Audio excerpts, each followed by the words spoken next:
Hello friends, நம்ம கேன்வாஷை வச்சு எப்படி ப்ளவுஸ் நெக்கு வந்து ஸ்டிஃபாக தைக்கிறதுன்றதை பார்ப்போம். லைனிங் ப்ளவுஸ் வச்சு தைக்கும் போது பார்த்திங்கன்னா ப்ளவுஸோட டிசைனை வச்சு நம்ம மார்க் பண்ணிக்கலாம். கேன்வாஷில் மார்க் பண்ணிவிட்டு அதை வந்து 1.5 இன்ச்சு நம்ம வந்து டேப்பில் டாட் பண்ணிக்கணும். மார்க் பண்ணி டாட் வச்சுட்டு அதுக்கப்புறம் நம்ம கட் பண்ணுற மாதிரி இருக்கும். அப்போ வந்து அதை விட நம்ம கம்மியாக வேணாலும் கம்மியாக வச்சுக்கலாம். 1.5 இன்ச்சுன்றது ஒரு நார்மல்.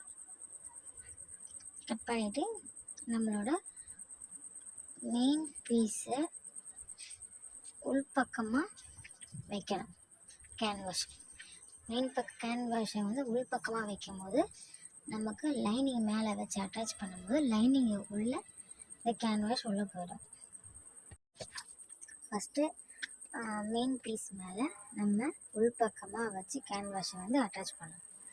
இதுலேயும் நிறைய டைப்ஸ் இருக்குது. ஒரு 2 டைப்ஸ் இருக்குதுன்னு வச்சுக்கோங்க.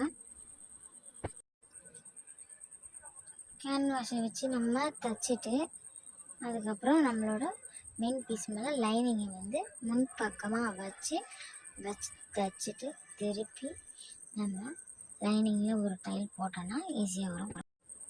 பாருங்கள், அதேமாரி வச்சு தைக்கும் போது பார்த்திங்கன்னா அங்கங்கே நம்ம சிசரில் நாட் மாதிரி கட் பண்ணி விட்டுக்கணும்.